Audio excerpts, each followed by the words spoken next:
আসসালামু আলাইকুম ওয়া রাহমাতুল্লাহি ওয়া বারাকাতুহু।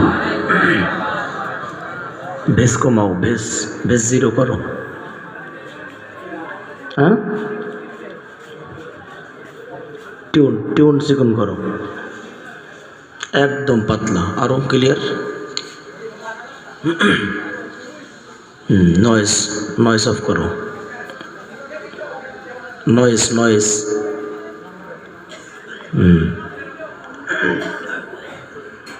তো এত বড় আয়োজন, মিক্সার বোর্ড কই? এসব চলে আমল এখন? কিবোর্ড নাই, মিক্সার বোর্ড আনো নাই, ইকো বক্স আনো নাই। মোহতারাম হাজিরিন, সামনের ফাঁকা জায়গা পূরণ করলে ভালো হয়। জি, আপনাদেরকে বলেছি এটা বসার আদব, ফাঁকা জায়গা পূরণ করলে ভালো হয়।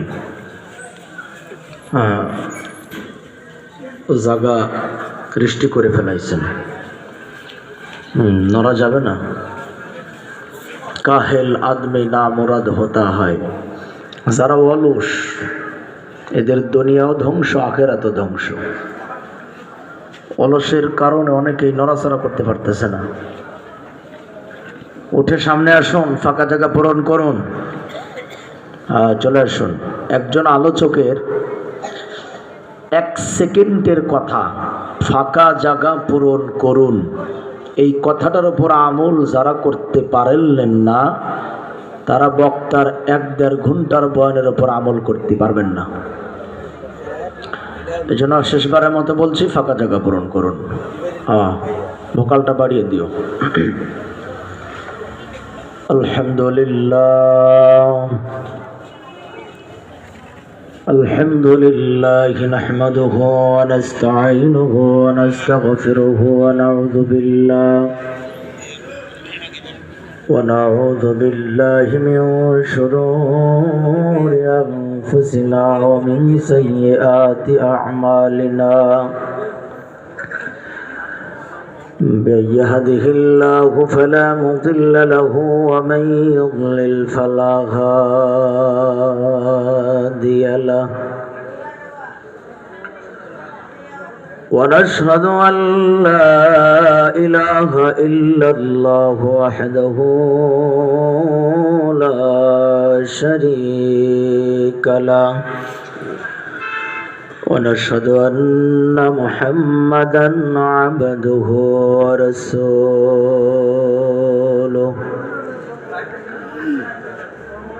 الذي أرسله بالحق بشيرًا ونذيرًا وداعيًا إلى الله بإذنه وسراجًا منيرًا. فقد قال الله تعالى في كلامه المجيد وفرقانه الحميد: أعوذ بالله من الشيطان الرجيم.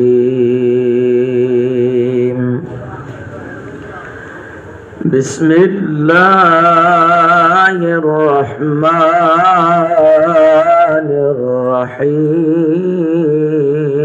الرحيم.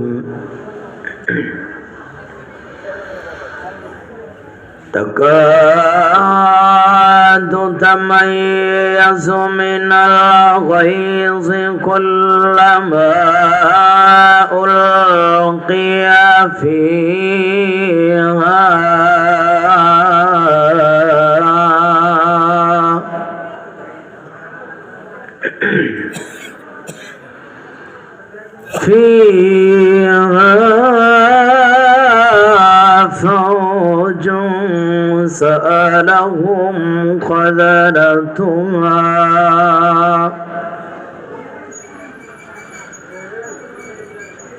فوج سألهم خزنتها ألم يأتكم نذير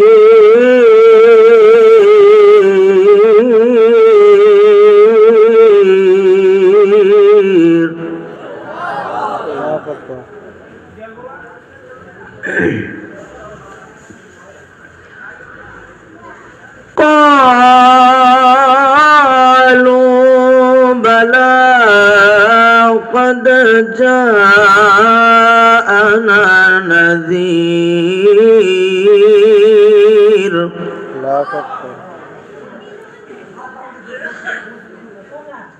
فكذبنا وقلنا ما نزل الله من شيء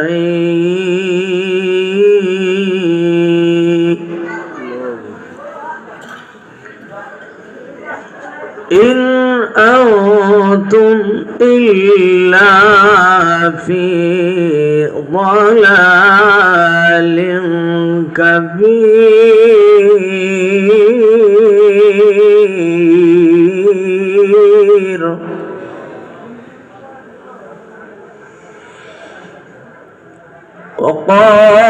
وقالوا لو كنا نسمع أو نعقل ما كنا في أصحاب السعير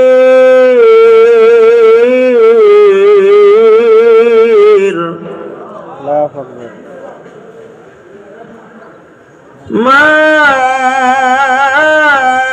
كنا في أصحاب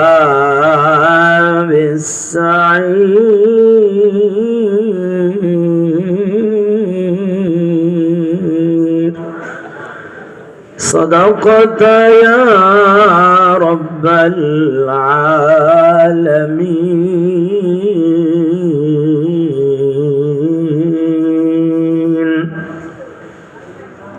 সকলে আমার সাথে দরুদ ইব্রাহিম যে দরুদ নামাজের ভিতরে পাঠ করি যাদের জানা আছে একবার পড়ুন জবান খুলুন আল্লাহুম্মা সাল্লি আলা মুহাম্মাদ ওয়া আলা আলি মুহাম্মাদ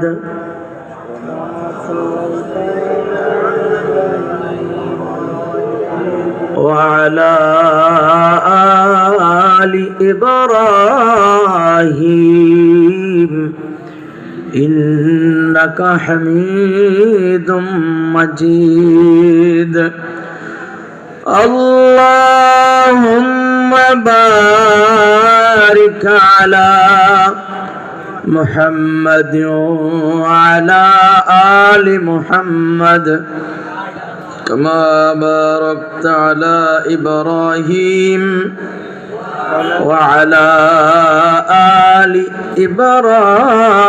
إبراهيم إنك حميد مجيد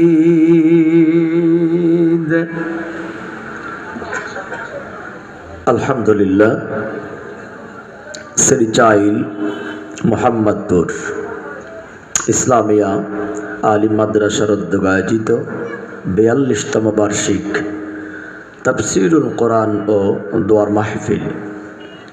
মাহফিলের সম্মানিত সভাপতি বিশিষ্ট আলেমে দ্বীন বুজুর্গানে দ্বীন বিশিষ্ট ওয়াইজিন পীরে কামেল জনাব হযরত মাওলানা মুহাম্মদ আবু বকর সিদ্দিক আল কাসেমি পীর সাহেব বানিয়াপাড়া দরবার শরীফ বারাকাল্লাহু ফি হায়াতিক পড়ুন আমিন। আল্লাহ তাআলা যদি হযরতের হায়াত বাড়ায় দেয় আপনাদের সমস্যা আছে? আমিন যেমনি পড়লেন তাতে তাড়াতাড়ি মরলে আপনারা বাঁচেন। আমিন দোয়া, আমিন হলো দোয়া, এটা অন্তর থেকে করতে হয়। জবান খুলুন, মুহাব্বতে পড়ুন, আল্লাহ পাক যেন হযরতকে হায়াতে তৈয়বা দান করেন আমিন।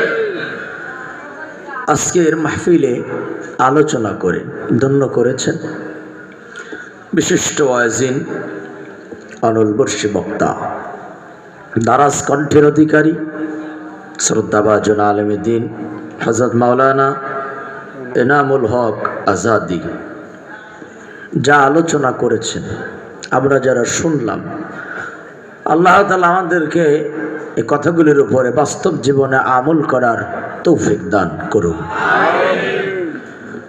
মহান মালিকের দরবারে অবনত মস্তকে আমরা শুকরিয়া আদায় করি যে আল্লাহ আমাদেরকে জান্নাতের বাগানে উলামায়ে কেরামের সোহবতে কবুল করেছেন। জবান খুলে হাসি মুখে পড়ি আলহামদুলিল্লাহ। নবী পাকের উপর একবার দুরূদ শরীফ পড়ি।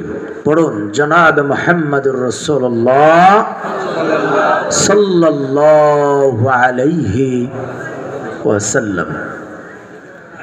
মহান রবের শুকরিয়া আদায়ের পরে, নবীজির উপরে দুরূদ পাঠের পরে, আল মুসলিমু আখুল মুসলিম, এক মুসলমান আর এক মুসলমানের দিনী ভাই, সেই হিসাবে আপনারা আমার ভাই, আমি আপনাদের ভাই। আমি জানতে চাচ্ছি আমার ভাইয়েরা আপনারা কি ভালো আছেন? সুম্মা আলহামদুলিল্লাহ। কিন্তু আওয়াজ, আপনাদের আওয়াজ ভিজা ভিজা, মনে হয়েছে আপনাদের কণ্ঠর উপরে বৃষ্টি পড়ছে। ঠান্ডাও তো খুব বেশি না। আপনাদের আওয়াজকে বুলন্দ করতে হবে। এখানে ছোট্ট একটা আমল আছে, আমলটা শিখাই দেই। কোনো মুসলমান যদি জিজ্ঞাসা করে কেমন আছেন, জবাব কি হবে? আলহামদুলিল্লাহ। বলেন জবাব কি হবে? আলহামদুলিল্লাহ। এখানেই ব্রেক করবেন না, পুনরায় আবার তাকে জিজ্ঞাসা করবেন আপনি কেমন আছেন। তিনি যখন বলবে আলহামদুলিল্লাহ, তখন একটা আমলের পরিপূর্ণ প্যাকেজ হয়ে গেল। তো আমাদেরটা আংশিক হয়েছে, আমরা আবার পুরো করব ইনশাআল্লাহ। বলেন আমি জিজ্ঞাসা করব আলহামদুলিল্লাহ বলে, সকলে আবার আমাকে জিজ্ঞাসা করবেন ইনশাআল্লাহ। মুহতারাম হাজিরিন, আপনারা সকলে কেমন আছেন? আলহামদুলিল্লাহ। সুম্মা আলহামদুলিল্লাহ। এবার সকলে একসাথে পড়ি আলহামদুলিল্লাহ। মোহাব্বত কমলো না বাড়লো? বাড়লো। যাই হোক, দেখতে দেখতে 11:15। ভূমিকাতে কথা বলার মতো সময় নাই, প্রয়োজনও মনে করি না। তেলাওয়াতকৃত আয়াতকে সামনে রেখে সময়ের দাবি অনুযায়ী নিজের ইসলাহ, আপনাদের ইসলাহের উদ্দেশ্যে কিছু কথা বলতে চাই। আল্লাহ যেন হক আদায় করে বলার আর আপনাদেরকে আমলের নিয়তে হক আদায় করে শোনার মতো তৌফিক দান করেন। আলোচনাতে যাওয়ার পূর্বে ছোট্ট ছোট্ট একটা প্রশ্ন করব। যারা বোবা, আপনাদের ভিতরে যারা কথা বলতে পারেন না, তারা কানে শুনলে ইশারা দেবেন। আর যারা কথা বলতে পারেন, তারা স্বতঃস্ফূর্তভাবে আওয়াজটা আমার কান পর্যন্ত পৌঁছাই দেবেন। এখন দেখতে চাই কথা বলতে পারেন কারা। যারা কথা বলতে পারেন তারা পড়েন ইনশাআল্লাহ। মাশাআল্লাহ, সবাই তো কথা বলতে পারে, কিন্তু টিপটামি করে। আচ্ছা, আর একবার চেক করি। যারা কথা বলতে পারেন পড়ি ইনশাআল্লাহ। যারা কথা বলতে পারেন না তারা হাত উঁচু করেন। আলহামদুলিল্লাহ, সবাই কথা বলতে পারে। তাহলে কোরআনুল কারীমের মাহফিলে বসে আমাদেরকে আওয়াজ দিতে হবে, কথা বলতে হবে ইনশাআল্লাহ। জি, 1 নাম্বার প্রশ্ন, জবাবের জন্য রেডি হন। আপনারা বাদে প্যান্ডেলের বাহিরে আরো মানুষ আছে কি না? মাথা চাকাইলে হবে না ভাই, কথা বলতে হবে। আছে কি না? তো আমার মনে হয় তাদেরকে ডেকে আনলে ভালো হয়, তাই তো? হ্যাঁ, না, কোনো ডাকাডাকি হবে না। আমার মুখ আবার একটু বেকাতারা বেশি, এজন্যই ডাকবো না, কারণ যে যেখানকার মাল সে সেখানেই থাকবে। না, ঠিক বাড়ি যাওয়ার পরে কইবেন, এখন ঠিক করেন না।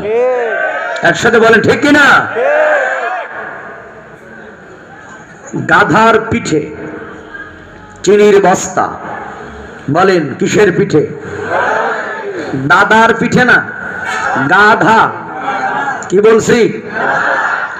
30 বছর গাধাই চিনির বস্তা বহন করে, কিন্তু চিনির স্বাদ বোঝে না। এর কারণ কি জানেন?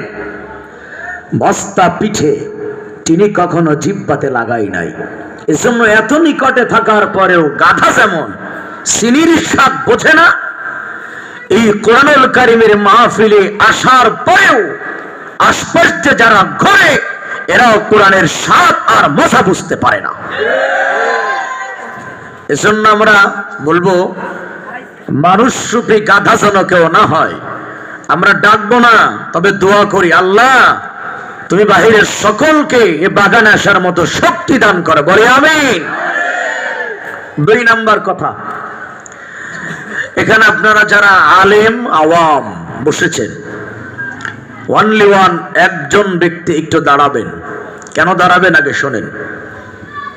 দাঁড়িয়ে বলেন যে অত্র এলাকায় আমি একজন বাপের বেটা, সাবালেগ হওয়ার পর থেকে আজ পর্যন্ত একটা পাপের কাজ করি নাই, গুনাহের কাজ করি নাই, এমন একজন ব্যক্তি দাঁড়ান।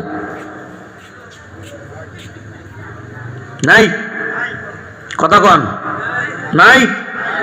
আচ্ছা, এখন যে প্রশ্নটা করবো জবাবটা সকলে দেবেন।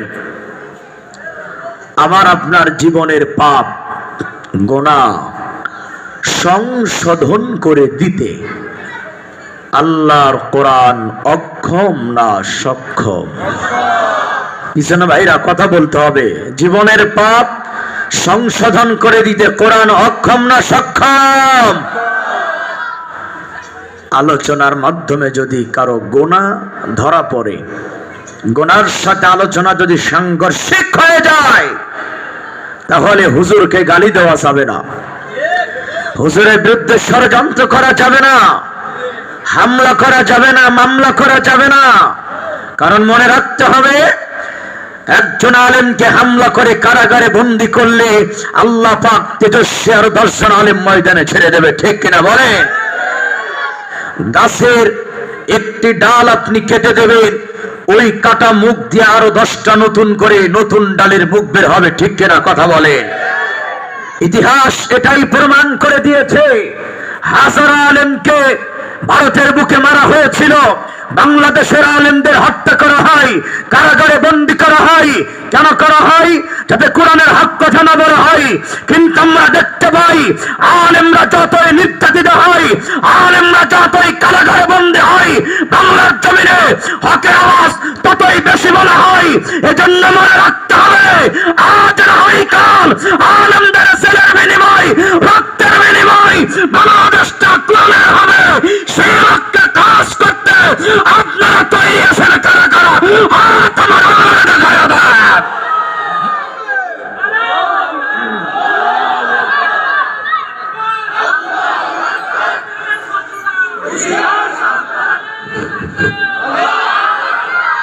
আল্লাহ যেন ময়দান পর্যন্ত জজবাকে কবুল করে, বলি আমিন। আর যারা বলি আমিন। তাকবীর শুনে কিন্তু কিছু লোকের অন্তরে ভূমিকম্প সৃষ্টি হতে পারে, আছে কিনা বলেন? বাংলাদেশে আবু সাহেলের নাতিপতি আছে না নাই?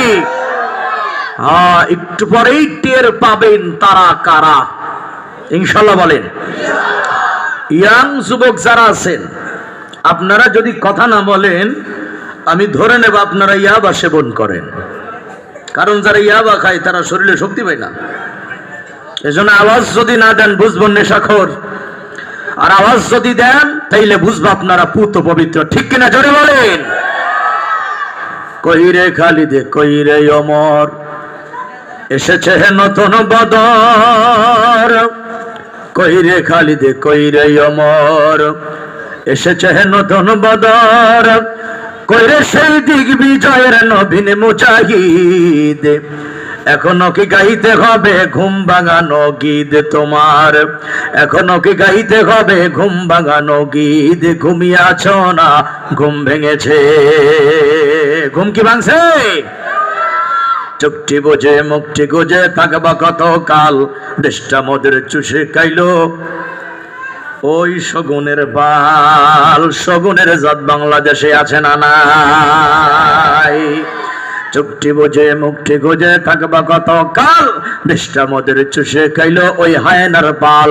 তাই তো মোদের দেশটা আজ রক্তে লালে লাল, তাই তো মোদের দেশটা আজ রক্তে লালে লাল। চুপটি বোঝে মুখটি গোজে থাকবা কত কাল, দেশটা মোদের চুষে খাইলো ওই শগুনের পাল। আর একটা বার বলেন, শগুনের জাত বাংলাদেশে আছে না না? তোমরা দাঁড়ায় আছো কোন দুঃখে? বসো।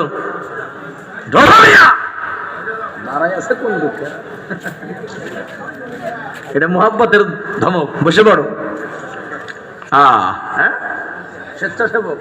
ঠিক আছে, কাজ না থাকলে বসবা, কাজ থাকলে কাজে যাবা।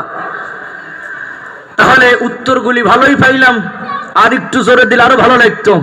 দেখি বুবা ছাড়া কারা আছেন? আর একবার আল্লাহু আকবার। আওয়াজ জানে ভাবেই থাকে ইনশাআল্লাহ। এখন আসেন, প্রথম কথা, আজকের তেলাওয়াতকৃত আয়াতের আলোচনা। শোনার দ্বারা উপকৃত হবে কারা আর ক্ষতিগ্রস্ত হবে কারা? একই কোরআন শুনে একদল হবে উপকৃত আর একদল হবে ক্ষতিগ্রস্ত। এটা কোরআনের ব্যর্থতা নয়, এটা হলো অন্তরের ব্যর্থতা। ঠিক কিনা কথা বলেন? আসেন, প্রথমেই জেনে নেই কোরআনুল কারীমের আলোচনা শোনার দ্বারা উপকৃত হবে কারা, কোন দিলওয়ালা? পরিচয় দিয়েছেন আল্লাহ। বলেন, পরিচয় দিয়েছেন কে? ইন্না ফি লাযিকরা লিমান কানা লাহু কলবুন أو ألقى السمع وهو شهيد।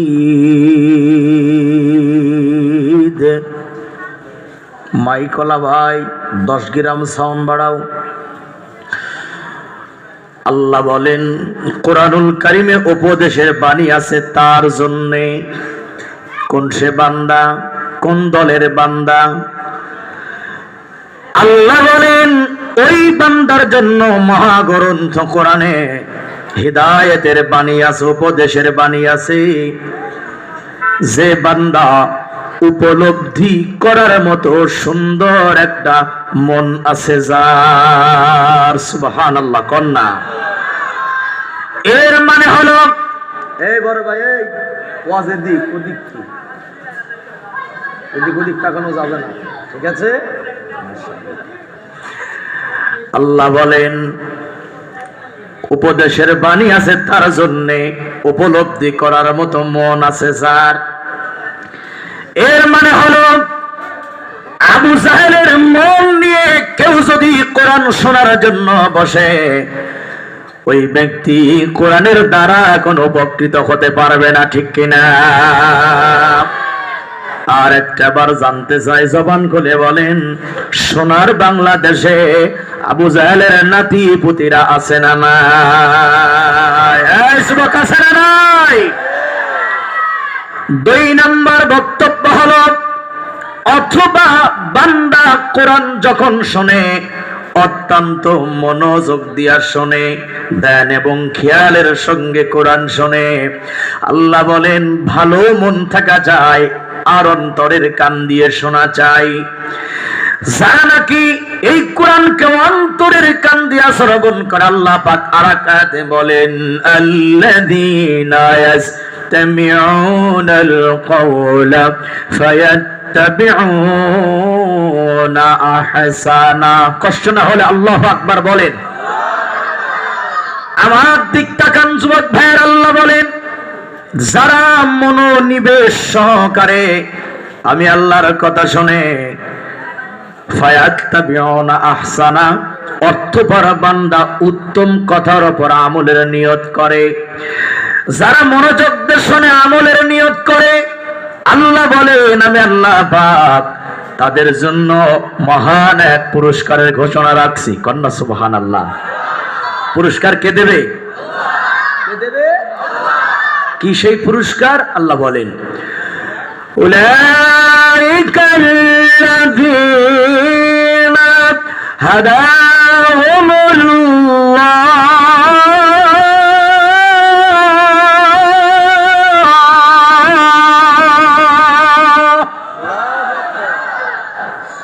আল্লাহ বলেন যারা মনোযোগ দিয়া শোনে, বলেন তো কি যোগ দিয়া?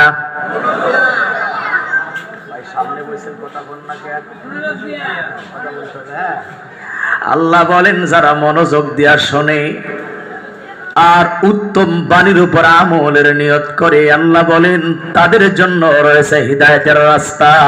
আল্লাহু আকবার বলেন।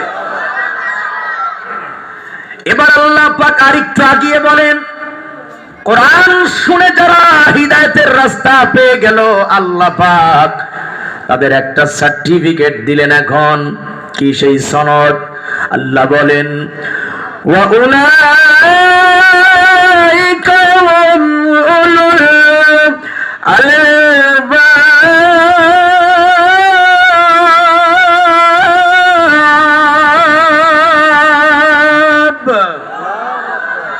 এই কোরআন শুনে যারা হিদায়াতের রাস্তা পেয়ে গেল, আল্লাহ বলেন তারাই হলো বুদ্ধিমান। কন্যা আলহামদুলিল্লাহ, কোন আলহামদুলিল্লাহ। বুদ্ধিমান তারা, কোরআন শুনে হিদায়াতের রাস্তা পেয়ে গেল যারা। এবার একটা প্রশ্ন করে জবাব দেবে, সোনার বাংলাদেশে বুদ্ধিজীবীর দল আছে না নাই? হ্যাঁ বড় ভাইরা, তোরা ঠিক আছিস, এদের পাওয়ার আছে। ইয়াংর একটু পাওয়ার দিলে হয়ে যাবে ইনশাআল্লাহ। আর একটা বার বলেন, বুদ্ধিজীবীর দল বাংলাদেশে আছে না নাই? কয়েক মাস আগে ডক্টর জাফরুল্লাহ মারা গেল বাংলাদেশে। তার জানাজার নামাজ কমপ্লিটের জন্য দাঁড়ানো হলো।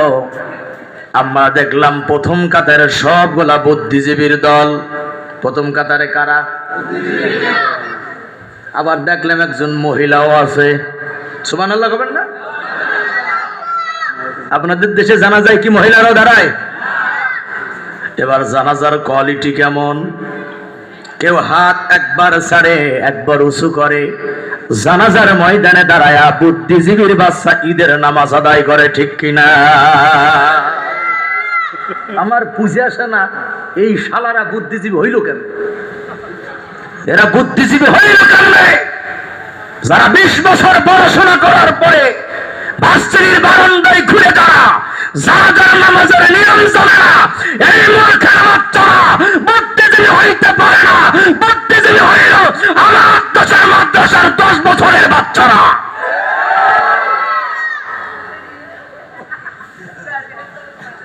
এদের বাপ মা মারা গেলে এরা জানাজা পড়তে পারবে না। এরা বাপ মার জানাজা পড়তে গিয়ে ঈদের নামাজ পড়বে। কথা ঠিক কিনা বলে? আল্লাহ বলেন তারাই হলো বুদ্ধিমান যারা কোরআন শুনে হিদায়াতের রাস্তা পেয়ে গেল। কোরআন তুমি কেন শুনবা না যুবক? আল্লাহ পাক আয়াতে বলে, যাদাতুহুম ঈমানাও ওয়া আলা রাব্বিহিম ইয়াতাওয়াক্কালুন। আল্লাহু আকবার পড়া যায়? আল্লাহ বলেন যখন মুমিনের সব নামে আল্লাহর আয়াত তেলাওয়াত করা হয়, আমার দিক তাকাও যুবকেরা, জীবনে কত গার্লফ্রেন্ডের দিক তাকাইলা মায়াবী নজরে, জিনাল ইয়াদাইনিল্লাম, ওইটা হলো চোখের জিনা। কিন্তু আলেম ওলামার দিকে মুহাব্বতের নজরে তাকাবা, আল্লাহ রাব্বুল আলামিন তোমার চোখের সগীরা গুনাহগুলো মাফ করে দিবে।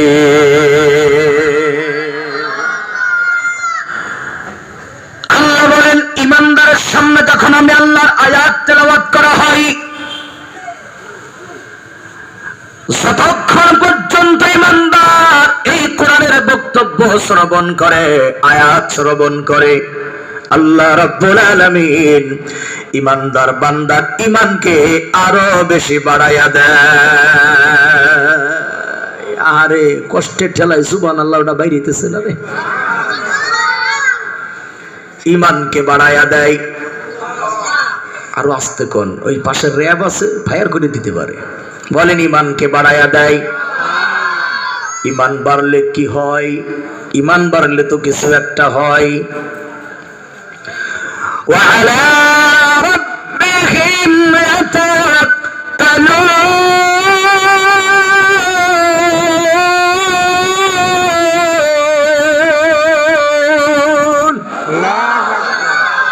কোন মানুষের ইমান যখন তাজা হয়, ইমান যখন বেড়ে যায়, আল্লাহ বলেন ওই বান্দা তখন ভরসা করে আল্লাহর।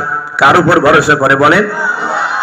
দেখবেন ইমানদার সরকারের উপর ভরসা করে না, রাষ্ট্রের উপর ভরসা করে না, দলের ভরসা করে না। ইমানদার কেবলমাত্র ভরসা করে আমার আপনার। উঠান না, ডান হাত আকাশের দিকে উঠান, উঠান। এই শাহাদাত আঙ্গুল আকাশের দিকে তাক করে বলেন ইমানদার ভরসা করে কার উপরে? আকাশ বাতাস মুখরিত করে বলতে হবে ইমানদার মুমিন ভরসা করে কার উপরে? আমরা ভরসা করব কার? আল্লাহ তৌফিক দান করে, বলি আমিন। এজন্য 1 নম্বর দলের পরিচয় পাওয়া গেলাম। 1 নম্বর দল হইল তারা আল্লাহর কোরআন শুনে ইমান বাড়ে যাদের, কথা ঠিক কিনা বলেন? এখন আপনার ইমান বাড়ে না কমে এইটা আপনি আর আল্লাহ জানেন। এবার 2 নম্বর দলের পরিচয় শুনেন। আল্লাহ বলেন আর একটা দল আছে তারাও কোরআন শোনে, কিন্তু শোনার দ্বারা তাদের অন্তরে যন্ত্রণা হয়, জ্বালা পোড়া হয়, আল্লাহু আকবার সহ্য করতে পারে না। তারা নারায়ে তাকবীর সহ্য করতে পারে না, কিন্তু তারা মন্দিরে গেলে হরিরাম হরি পদ তারা সহ্য করতে পারে, ঠিক কিনা বলেন? আছে না নাই? وَإِذَا خَلَوْا إِلَى شَيَاطِينِهِمْ, একদল মানুষ আছে, এই বাস্তবতার সাথে মিলান। একদল মানুষ আছে হুজুর দেখলে কয় সালাম। ভাই আছে না? আছে না? আবার ওরাই যখন মন্দিরে যায় তখন বলে রাম রাম। হুজুর দেখলে কি কয়? মুখ খোলে না। হুজুর দেখলে কি কয়? মন্দিরে গেলে কি কয়?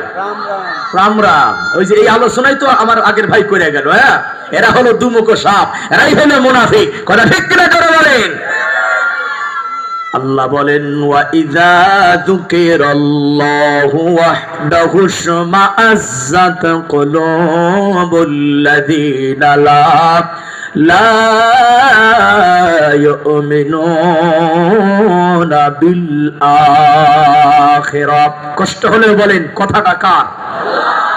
ওই ইয়াং যুবক তোমরা কি আছো? একটু আওয়াজ দাও। ওই দেখেন হুজুর ইয়াং কারে কয়, দেখছেন? 8 বছর 7 বছরের বাচ্চা কয় আসি। আল্লাহ এদের কবুল করে, বলি আমিন। আর জোরে বলি আমিন। আমার আল্লাহ বলেন যখন আমি আল্লাহর নাম উচ্চারণ করা হয়, ভালো করে বোঝেন, আল্লাহর কথা শোনাচ্ছি। যখন আমি আল্লাহর নাম উচ্চারণ করা হয় তখন তাদের অন্তরে জ্বালা পোড়া হয়। কে তারা? কারা তারা? আল্লাহ কিন্তু কোন দলের নাম বলে নাই, আমরাও কোন দলের নাম বলবো না। বলবেন হুজুর ভয় পাইছেন? না ভাই, ভয় পাই নাই। এই জন্য নাম বলবো না, কারণ একজন ইমানদার মুমিনের জবানে কুকুরের নাম শোভা পায়, জালিমের নাম শোভা পায় না, কথা ঠিক কিনা জোরে বলেন? তবে আপনারা ভেঙে পড়বেন না, আপনারা হতাশ হবেন না। আমি আলেম ওলামাদেরকে সাক্ষী রেখেই বলতেছি, আজ না হয় কাল, টুডে টুমরো, মনে রাখবেন গোটা পৃথিবীর জালিমেরা ধ্বংস হয়ে যাবে, গোটা পৃথিবীর মুসলিমেরাই পৃথিবীকে শাসন করবে।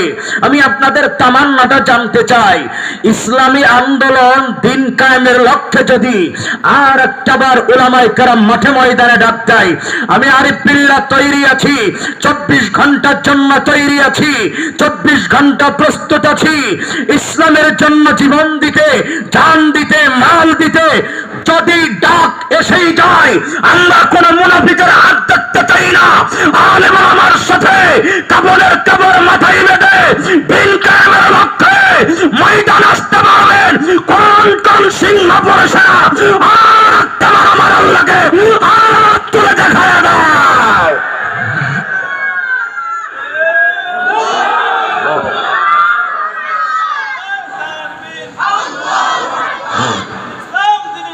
জিন্দাবাদ জিন্দাবাদ, নারায়ে তাকবীর। তাকবীর দিতে সংকোচ বোধ করবেন না। গোটা পৃথিবীর জমিনে লিল্লাহে তাকবীর, আল্লাহু আকবার, এর চাইতে দামি সালাত আর কিছুই হতে পারে না। ঠিক কিনা কথা বলেন? আল্লাহ যেন ময়দান পর্যন্ত আমাদেরকে ঈমান এবং আমলের সাথে কবুল করে, বলি আমিন। হ্যাঁ, আল্লাহ বলেন, আমি আল্লাহর নাম উচ্চারিত হলে তাদের অন্তরেই ব্যথা লাগে, তারাই সহ্য করতে পারে না যারা পরকালের উপরে বিশ্বাস রাখে না। এখন বলেন, যারা আখিরাত মানে না ওরা মুসলমান না কাফের? কোন কোন সরে কোন ওরা মুসলমান না কাফের? এবার আল্লাহ পাক ওদের সম্পর্কে বলেন, ওয়াতারাল মুজরিমিনা ইয়াওমাইযিন মুকাররামিনা ফিল আসফাদ।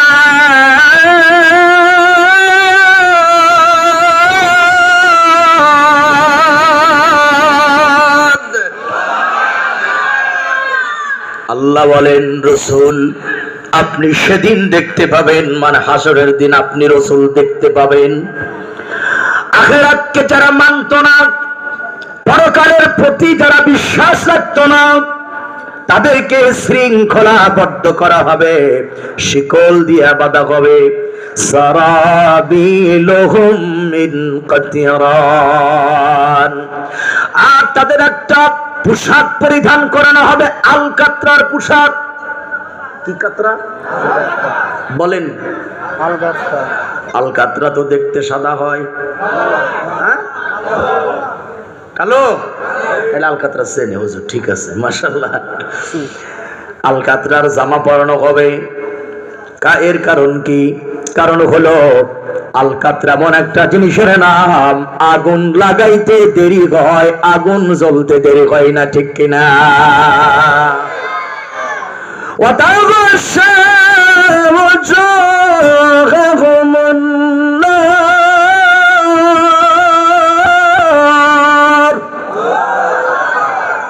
আর তাদের মুখমণ্ডলে আগুন দিয়ে জ্বালানো হবে, ঝলসানো হবে। তারা কারা? পরকালকে মানত না যারা।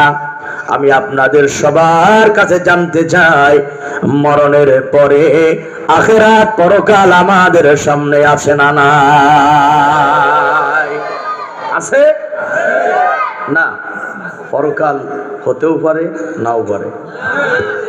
ভাই তুই যেমনি ফেসাইছিস মুখ, তোর কথা বাইরে না। হ্যাঁ ভাই, খুলে ফেলান, মাশাআল্লাহ। বুঝাও যায় না ভাই না বড় ভাই না ছোট ভাই, মুখ খুলে ফেলান। অত ডাকছেন কেন? খুলে ফেলান, একটু আওয়াজ টাওয়াজ দেওয়া লাগে, বুঝুন না? খুলে ফেলান। পরকাল আছে না নাই? এই আমরা শীতের রাতে গার্লফ্রেন্ডের সাথে যতবার চ্যাটিং করেছো দুনিয়ার কেউ দেখে নাই। কেরামান কাতিবিন, দুইজন সাংবাদিক লেখকগণ লিখে রেখেছে, এই লেখাটাও, এই চ্যাটিংটাও আমার নামায় হাসরের মাঠে উল্লেখ করা হবে। ঠিক কিনা কথা বলে? চার দেওয়ালের মাঝখানে বসে যারা ইসলামকে নিধন করার ষড়যন্ত্র করেছে, আলেমদের বিরুদ্ধে নীল নকশা তৈরি করেছে, আলেমদের বিরুদ্ধে মিথ্যা সাক্ষী দাঁড় করাইছে, এবং দিনের কাজ যারা রাতের বেলায় সেরা দিয়েছে, হাসরের মাঠে এদের অপকর্মগুলি অবশ্যই ওপেন করা হবে। ঠিক কিনা কথা বলে? অপেক্ষায় থাকে দেখা হবে হাসরের মাঠে ইনশাআল্লাহ। এবার আল্লাহ রাসূল কি বলে, কান খুলে শোনেন। নবীজি বলেন, কাফের মুশরিক বেঈমান যারা, আয় আমার দিক তাকান। আল্লাহ রাসূল বলেন, আল্লাহর সামনে তারা হাসরের ময়দানে হাজার হাজার বছর দাঁড়িয়ে থাকবে, কোনো কথা বলতে পারবে না, নড়াচড়া করতে পারবে না, ওদের হাঁটু লেগে যাবে, অস্থির হয়ে যাবে। কিন্তু রাসূল আমার বলেন, ইউখাফফাফু আলাল মুমিনি হাত্তা ইয়াকুনা কাসসালাতিল মাকতুবা। আলহামদুলিল্লাহ, জোরে পড়েন আলহামদুলিল্লাহ। নবীজি কি বলেন, কান খুলে শুনেন। আল্লাহ রাসূল বলেন, কাফির বেঈমান মুনাফিক মুশরিকেরা হাসরের ময়দানে হাজার হাজার বছর দাঁড়ায়া থাকবে, কিন্তু মুমিন যারা, ইমানদার ব্যক্তি যারা, ওই হাসরের ময়দানে পরকালে ইমানদার মুমিনের কোন প্রকার ভয় থাকবে না। সুবহানাল্লাহ। নবীজি দৃষ্টান্ত দিয়ে বলেন, কাসসালাতিল মাকতুবা। আল্লাহর হাবিব বলেন, 4 রাকাত ফরজ নামাজ পড়তে যে কয় মিনিট সময় লাগে, একজন কোরআন মাননেওয়ালা ইমানদারের কাছে হাসরের ময়দানে হাজার হাজার বছরের দিনগুলা 4 রাকাত নামাজ পড়ার সমান মনে হবে। আল্লাহু আকবার। কি টাইমে বাইর করে রাখবে? এখন আমার প্রশ্ন, চাচারা বলেন, 4 রাকাত নামাজ পড়তে কয় মিনিট লাগে? এই যারা বেনামাজি তারা তো কথা বলবে না, নামাজিরা বলেন কয় মিনিট লাগে? পিছনে ভাইরা বলেন কয় মিনিট লাগে? আচ্ছা, মূল কথা হলো, যেমন নামাজি তেমন তার টাইম। কি ঠিক না ভাই? কোন কোন নামাজি 4 রাকাত লাগে 10 মিনিট। খুব আল্লাযীনা হুম ফি সলাতিহিম খাশিউন, যারা এই আওতায় পড়ে তাদের কমপক্ষে 8 থেকে 10 মিনিট। আবার কারো লাগে 6 মিনিট, কারো লাগে 4 মিনিট, কোন কোন চোরের 1.5 মিনিটও লাগে। আছে না ভাই বলেন? আচ্ছা, 1.5 মিনিটে যে 4 রাকাত পড়লো, ও নামাজ কি নামাজ? ওই নামাজ তো নামাজ না, বরং ওই 1.5 মিনিটের নামাজি ওরে জাহান্নামে নেবে। ঠিক কিনা বলে? কিন্তু রাসূল আমার বলেন, 4 রাকাত নামাজ পড়তে স্বাভাবিকভাবে যে কয় মিনিট সময় লাগে, ধরে নেন কমপক্ষে 5 মিনিট। কমপক্ষে আল্লাহ রাসূল যেন উম্মতকে বোঝাতে চায়, উম্মতেরা শোনো, হাসরের ময়দানে হাজার হাজার বছরের দিনগুলা একজন কোরআন মাননেওয়ালার কাছে কেমন যেন 4 রাকাত নামাজ পড়তে যেই 5 মিনিট সময় লাগে, হাজার হাজার বছরের দিনগুলা এরকম 5 মিনিটের মতো মনে হবে। কন্যা সুবহানাল্লাহ।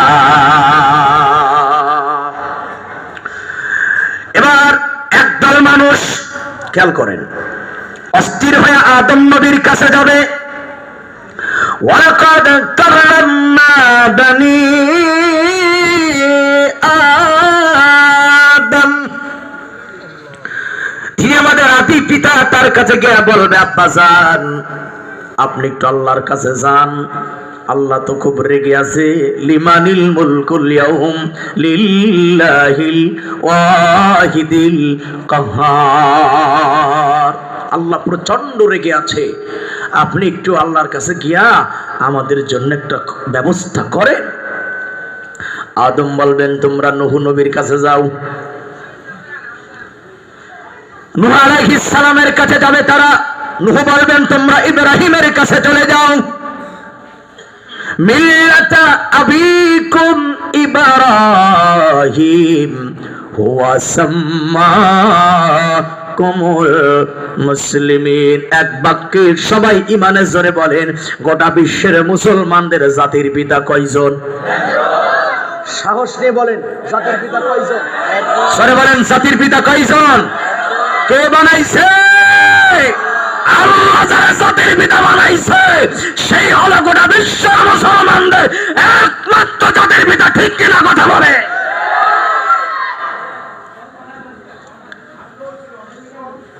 ইব্রাহিম বলবেন তোমরা মুসা নবীর কাছে যাও।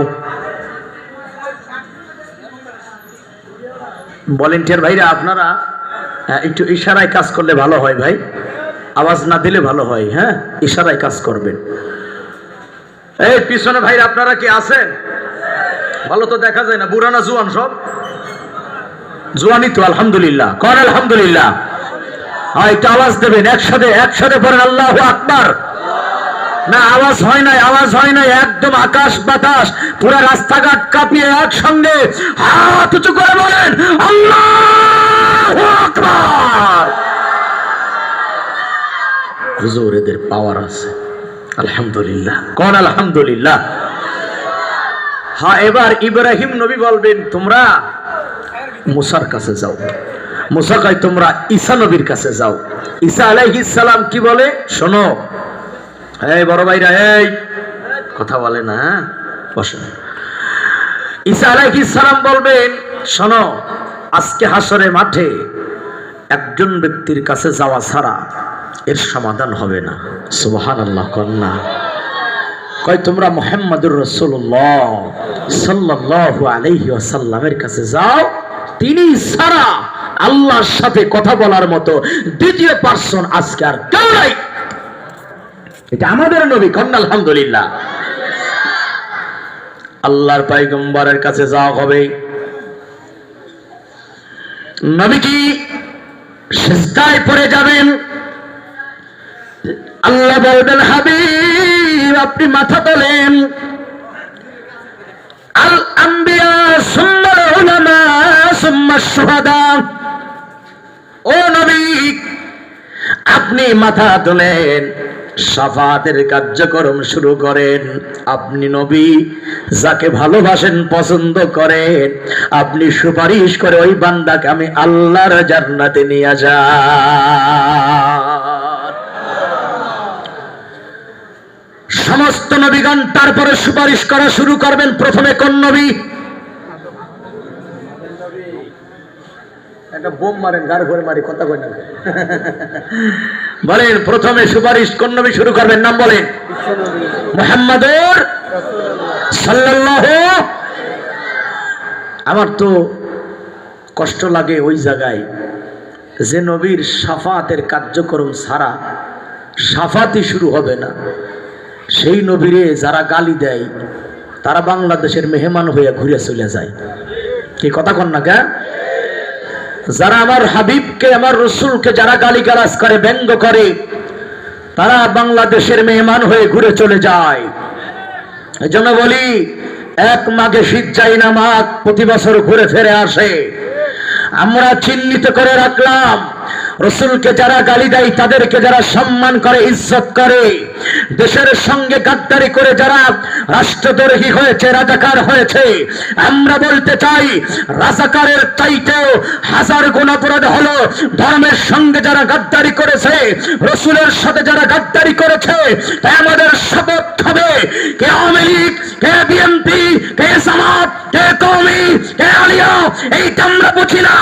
আমাদের শপথ হবে আগামী দিনে আমার রসুলকে যারা গালি দেবে, ওই সালোয়ারের জিব্বা টেনে রাস্তার কুত্তার খাবার বানাইতে হবে। প্রস্তুত আছেন কারা কারা? আর একটা বার হাত আমার আল্লাহ দেখায় দাও।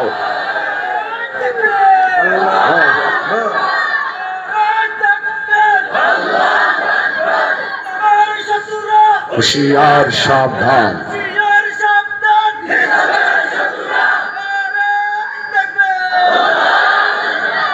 ঐক্যবদ্ধ থাকতে পারবো তো ইনশাআল্লাহ? ভাই আমরা দল যে যেইটাই করি, মনে রাখবেন রসুলের শাফাত ছাড়া আপনি মুক্তি পাবেন না। ঠিক কিনা বলেন? এবার শোনেন, হাদিস কানা কান খুলে শোনেন।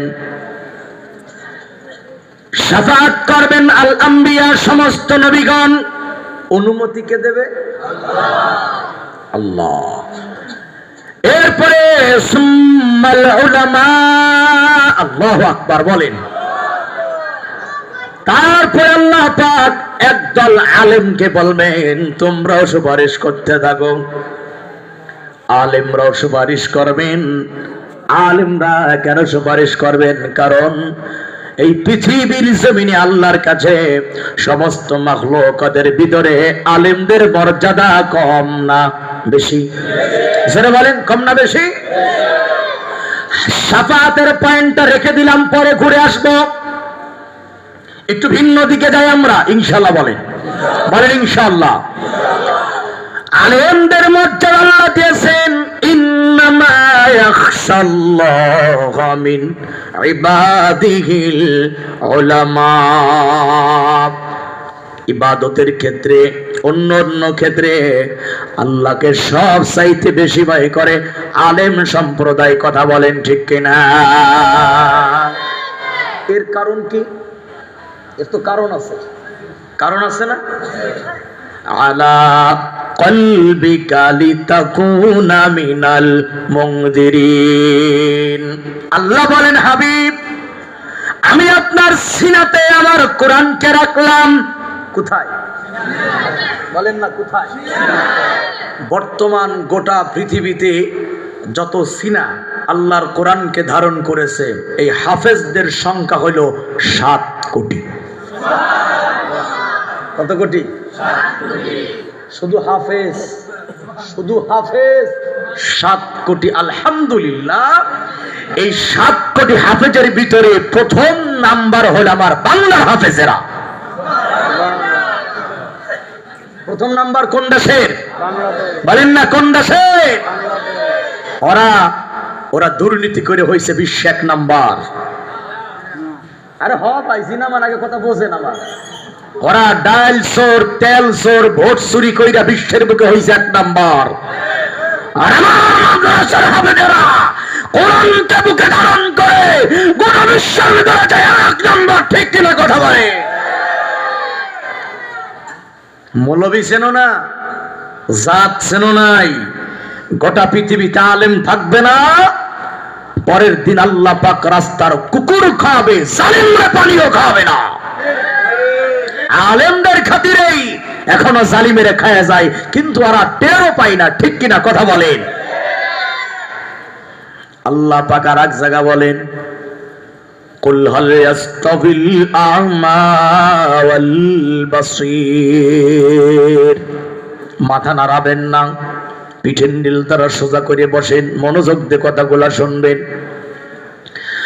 আল্লাহ বলেন, অন্ধ ব্যক্তি আর চক্ষুমান ব্যক্তি এক হতে পারে না।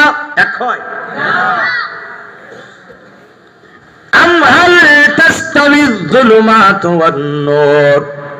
অন্ধকার আলো এক নয়, চক্ষুমান অন্ধ ব্যক্তি এক নয়। ঠিক তেমনি করে কুল হাল ইয়াস্তাবিল্লাযীনা ইয়ালামুনা ওয়াল্লাযীনা লা ইয়ালামুন।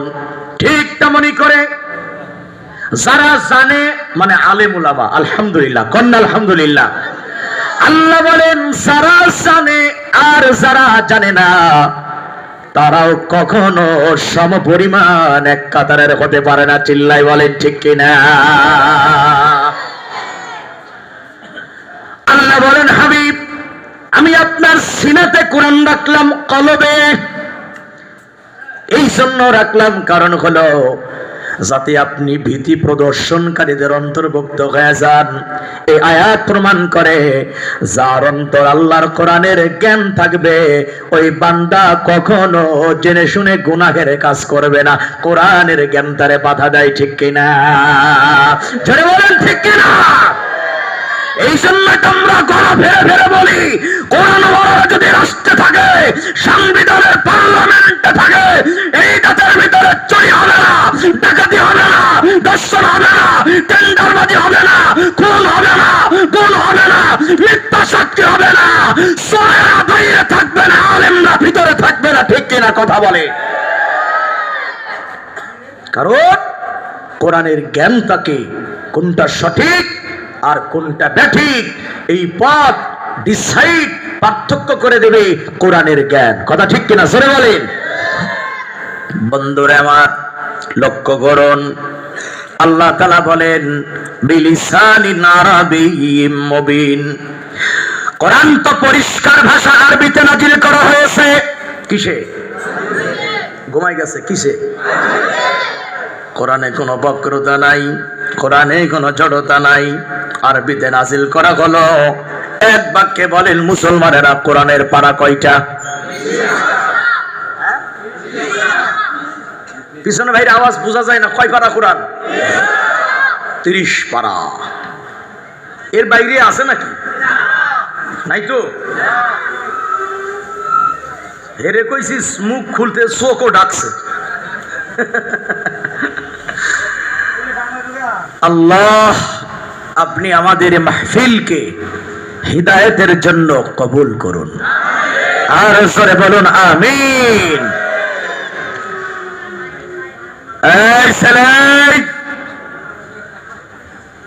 ছুটি নিবা, যাও ঘুরে আসো, জরুরত ছেড়ে তারা দিয়ে আসবা। যাও ঘুরে আসো, যাও। কোরআনের মাহফিলে যে যত বেশি আদব দেখাবে, আল্লাহ পাক তার উপরে তত বেশি রহমত অবতীর্ণ করবে। কথা ঠিক কিনা ভাই? আমার দিকে তাকান, মূল কথার দিকে আমরা চলে যাই। আল্লাহ তাআলা বলেন, কোরআন আরবিতে নাজিল করা হলো। কোরআনের পারা হলো 30 পারা। দুঃখজনক হলো সত্য কথা, এই 30 পারা কোরআনকে বাদ দিয়াও বাংলাদেশের একদল মানুষ আছে আরো অতিরিক্ত 60 পারা বানাইছে তারা। কথা কই না কেন? আমাদের কুষ্টিয়াতে আছে ওই যে লালনের মরিচ যারা, ওই বাউল শিল্পী টিল্পীদের লোক যারা, এরা আবার মোট কোরআনকে বানাইছে 90 পারা। এরা বলে জাহেরি, এটা হইল 30 পারা, আর বাতেনি হইল 60 পারা। আচ্ছা, আপনাদের আকীদা কোনটা? 30 পারার বাহিরে আর কি কোন কোরআন আছে? এবার দেখেন তো ভাই, নয়েজটা কমাও। কুফরিটা কেমনে করল তারা?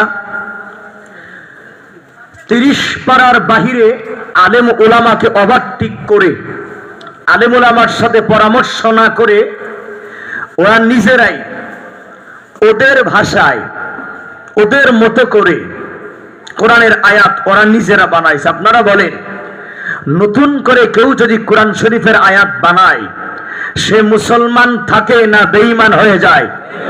যারা বলেন মুসলমান থাকে না বেঈমান হয়ে যায়? আমি সতর্কতার জন্য তথ্যটা আপনাদেরকে দিয়ে যাচ্ছি। তার আগে বলুন, সামনে তো রমজান মাস আসতেছে, কথা ঠিক কিনা বলেন? রমজান মাসের রোজা আমাদের জন্য নফল না ফরজ? রোজা রাখবো তো ইনশাআল্লাহ। আল্লাহ তৌফিক দান করেন, বলে আমিন। কোরআনুল কারিমে রোজা সম্পর্কে আল্লাহ বলেন, কুতিবা আলাইকুমুস সিয়াম কামা কুতিবা আলাল্লাযীনা মিন ক্বাবলিকুম লাআল্লাকুম তাত্তাকুন। সূরা বাকারাতে আছে না নাই? আরে ভাই কথা কোন আছে না নাই? এখানে আল্লাহ পাক বলতেছেন, এই রমজানের রোজা আমি তোমাদের জন্য ফরজ করেছি যেভাবে করে তোমাদের পূর্ববর্তী পুরুষদের উপরে ফরজ করা হয়েছিল। কেন? যাতে তোমরা তাকওয়া অবলম্বন করতে পারো। কথা ঠিক কিনা বলেন? কিন্তু এবার 60 পারা কোরআন যারা বানাইলো, এবার তারা তাদের মতো করে কোরআন শরীফের আয়াত বানাইলো, রমজানের রোজার বিপরীত আয়াত। তারা তাদের মতো করে আয়াতকে সাজাইলো বাংলায়। তারা বলে, শরীরপুতম কর দমন, শরীরপুতম কর দমন, নফস তোমার দেহের রাজা। জ্ঞানীরা বুঝেন কোন জায়গা মারছে কথাটা, কত বড় কুফর আর শিরক করছে এরা। শরীরপুতম কর দমন, এই নফস তোমার দেহের রাজা। যদি নফসে করে অত্যাচার, করো তারে সুবিচার, জ্ঞান অনুসারে তারে দাও সাজা। দেওয়ানে দাবুসা নফস হলে সোজা, 30 রোজার দরকার লাগে না। সুবহানাল্লাহ বলবেন। এই শিরিক বাংলাদেশে করা হয়। অর্থাৎ তারা বুঝাচ্ছেন, তোমার নফস যদি ঠিক থাকে রমজানের রোজার দরকার নাই। আচ্ছা বলুন, আমার আপনার রসুলের নফসের চাইতে সোজা নফস আর কি কারো ছিল? বর্তমানে আছে? আমার রসুল তো খালি রমজানের রোজা রাখেন নাই, আগের মাসের অর্ধেকটা রোজা রাখতেন, ঠিক কিনা বলে? এরপরে আমি জানতে চাই ওযুর ভিতরে কয় ফরজ? ওযু করেন না, জানেন না ওযুতে কয় ফরজ? কোরআনে আছে না নাই? এবার ওরা কি বানাইছে শোনেন, 30 পারার বাইরে গিয়ে মাতব্বারি করছে ওরা বলিতেছে হস্ত আর পদ কইরো না ধৌত, চক্ষু করণে নাসিকা, দিল পরিষ্কার হয়ে গেলে তোমার আমার কলব পরিষ্কার হয়ে গেলে তোমার আমার ওযুর দরকার লাগে না। নাউযুবিল্লাহ। এরা বোঝে না যে সুবহানাল্লাহ নাউযুবিল্লাহ। যেটা বলার সেটা একটু জোরে বলেন। যারা নাউযুবিল্লাহ কয় না তারা ওযু কি না করার পক্ষে নাকি? জোরে বলেন নাউযুবিল্লাহ। এই যে দুটি লাইন শোনালাম, কোরআনের পক্ষে না বিপক্ষে? জোরে বলেন, পক্ষে না বিপক্ষে? এরা এরকম অনেক মারাত্মক কথাগুলি বলে। চাঁদপুর তো মনে হয় আপনাদের আশপাশে না? এখান থেকে সম্ভবত 50 কিলোর ভিতর হবে না ভাই? এরকম মনে হয় না? চাঁদপুর একটা দরবার আছে, আমাদের ফরিদপুরে কিছু দরবার আছে। এরা অলি আউলিয়ার নাম নিয়া মুসলমানদের ইমানকে ধ্বংস করে, ঠিক কিনা? জোরে বলে ঠিক কিনা? কোরআনুল কারীম 30 পারা পরিষ্কার আরবি ভাষা, এর বাইরে কোনো পারা নাই। বিলিসানিন আরবিয়্যিন মুবিন, তার মানে হলো আল্লাহ রাব্বুল আলামিন জবানের দ্বারা, লিসানের দ্বারা, জিহ্বার দ্বারা আল্লাহ রাব্বুল আলামিন সারা বিশ্বের ময়দানে কোরআনকে গোপন রাখেন না, আল্লাহ কোরআনকে ওপেন করে দিয়েছেন মানুষের জন্য, ঠিক কিনা? কোরআনের একটি শব্দ গোপন নয়। লিয়ুতফিউ নূরাল্লাহি বিআফওয়াহিহিম ওয়াল্লাহু মুতিম্মু নূরিহি ওয়ালাউ কারিহাল কাফিরুন। যদি কষ্ট না হয় আল্লাহু আকবার পড়তে পারেন। কাফেরেরা চেয়েছিল তাদের মুখের ফুৎকারের মাধ্যমে আলোকে নিভিয়ে দিতে। আল্লাহ বলেন, আমি আল্লাহর ইচ্ছা হলো সারা বিশ্বের ময়দানে আমার কোরআনের নূরকে ছড়িয়ে দেব।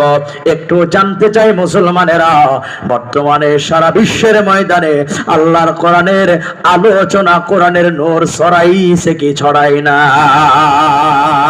জোরে বলেন, ছড়াইছে কিনা? শুধু হাফেজি 7 কোটি, আর একবার কোন আলহামদুলিল্লাহ।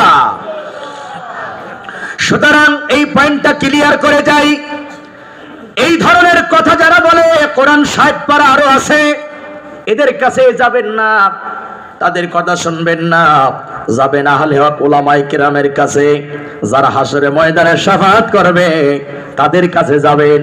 আল্লাহ তাআলা বলেন, ওয়াল্লাযীনা উতুল ইলমা দারাজাত, জ্ঞান আনার পরে, জ্ঞান প্রাপ্ত হওয়ার পরে, ঈমান আনার পরে যারা জ্ঞান অর্জন করে, জ্ঞান প্রাপ্ত হয়, আল্লাহ পাক ওই জ্ঞানীদের মর্যাদা দুনিয়াতেও বাড়ায়, আখিরাতেও বাড়ায় দেয়, ঠিক কিনা? শাফাআত করবেন আলেমগণ যাদের সিনাতে আল্লাহর কোরআন। এরপরে সুম্মা শুহাদা, শাফাআত করবেন একদল শহীদগণ। শাফাআতিল মালাইকা, একদল ফেরেশতা শাফাআত করবেন। মান জাআলাল কুরআন ফাস্তাজহারা ফাহাল্লা হালালহু ওয়া হাররামা হারামাহু আদখালাহুল্লাহুল জান্নাহ। একজন হাফেজ, বলেন কয়জন হাফেজ? আওয়াজ ভিজা গেছে, বলেন কয়জন হাফেজ? একজন হাফেজে কোরআন, যে কোরআনের হালালকে হালাল মেনে চলেছিল, হারামকে হারাম মেনে চলেছিল, হাশরের ময়দানে ওই হাফেজে কোরআন কম পক্ষে 10 জন জাহান্নামীকে সুপারিশ করে আল্লাহর জান্নাতে নিয়ে যাবে। বলেন না সুবহানাল্লাহ। কোরআন শিখাও ছেলে মেয়েকে ওহে মুসলমান, জান কবজের সময় তোমার হইবে রে আসান। কথা ঠিক কিনা বলেন? একটি ছেলে আলেম হলে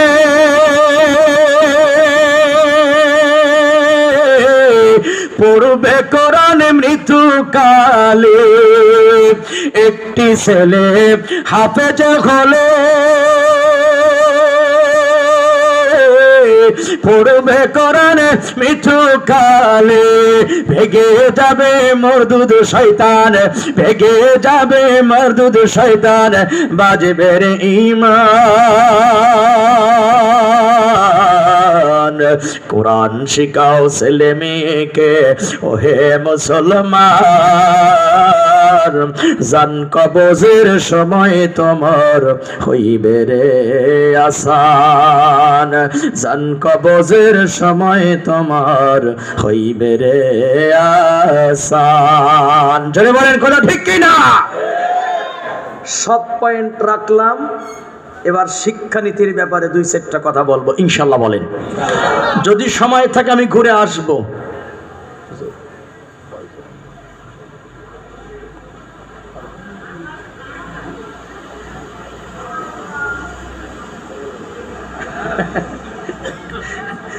হুজুর কে আসছে? ঠিক আছে, আপনারা কি বিরক্ত বোধ করতেছেন?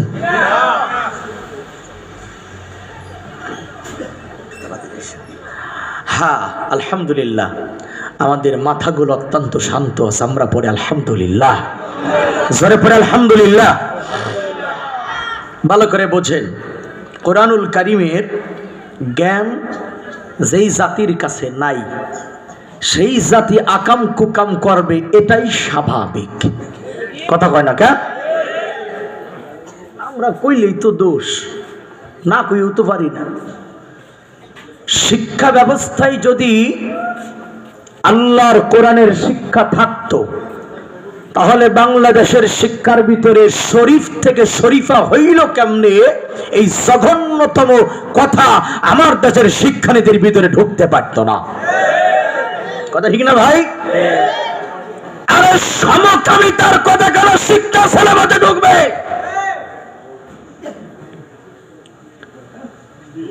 সমকামিতার মতো নিকৃষ্ট পাপ পৃথিবীতে আর নাই, পৃথিবীতে আর নাই।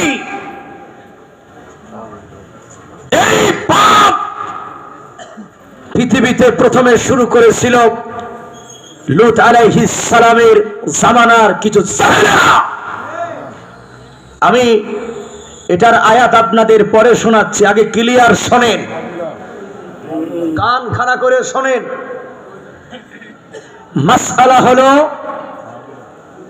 কওমে লূতকে যেমন আল্লাহ পাক পাথরের বৃষ্টি দ্বারা ধ্বংস করেছে, এই সমকামিতায় যারা লিপ্ত হবে, এটাকে যারা সমর্থন করবে, মাসআলা হলো তাদেরকেও প্রকাশ্যে পাথর মেরে হত্যা করতে হবে।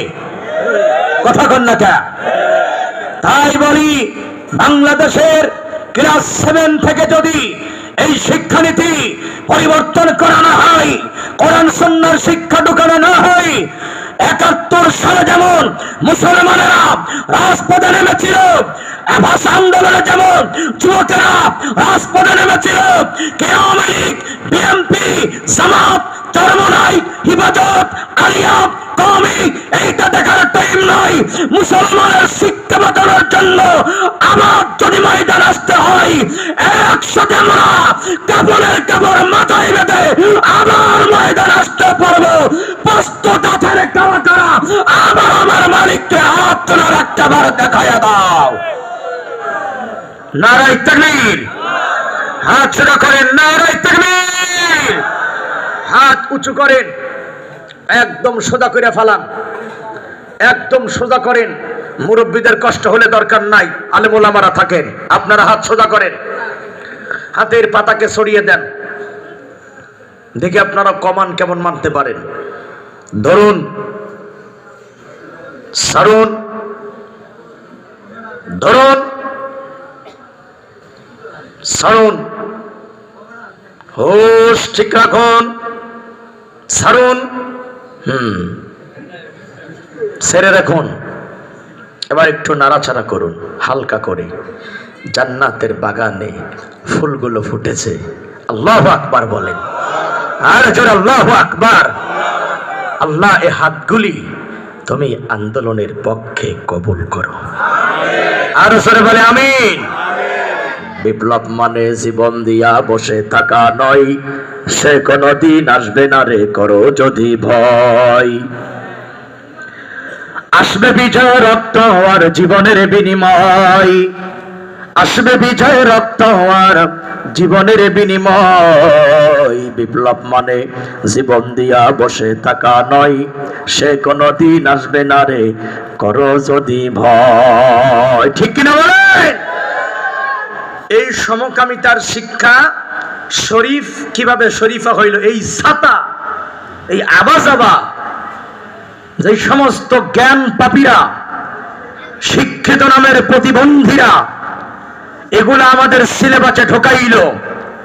হয় এগুলা পরিবর্তন করুন, না হয় এদেরকে আইনের আওতায় আনুন। কথা ঠিক কিনা জোরে বলেন?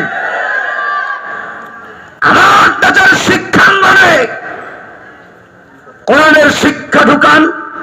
1 ঘন্টা কোরআনের তাফসীর বিশ্ববিদ্যালয় কলেজে পড়ানো হোক। আল্লাহর কসম করে বলি, আমার দেশের যুবক যুবতীরা 14 ফেব্রুয়ারি পালন করবে না।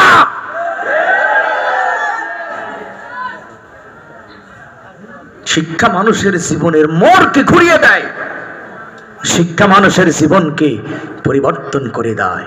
এজন্যই কোরআনের নূর, কোরআনের আলো যাদের ভিতর ঢুকছে তাদের দেখলেই ভালো লাগে। কথা ঠিক কিনা জোরে বলেন?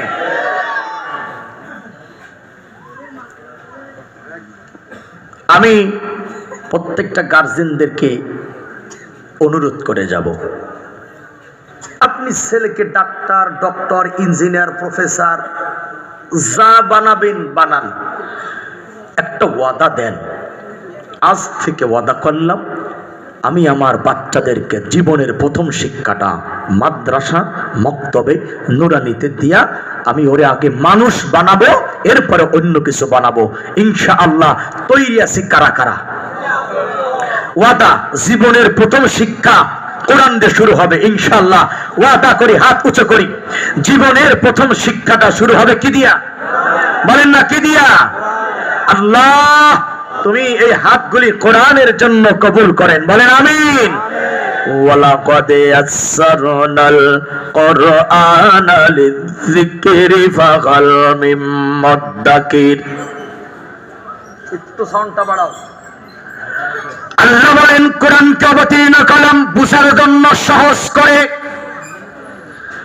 এটা খালি বুঝার জন্য সহজ নাই, মুখস্থ করার জন্য আল্লাহ তাআলা কোরআনকে সহজ করে দিলেন।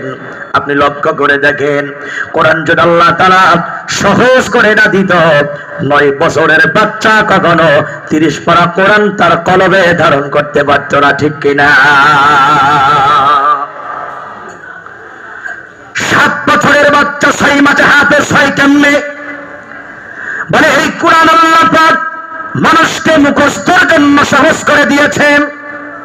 পৃথিবীর অন্য কোন ভাষা এত সহজে মানুষ আয়ত্তে নিতে পারে না, কিন্তু আমার আল্লাহ পাক বলেন লা তুহাররিক বিহি লিসানাকা লিতাজালা বি ইন্না আলাইনা জামাআহু কুরআনা।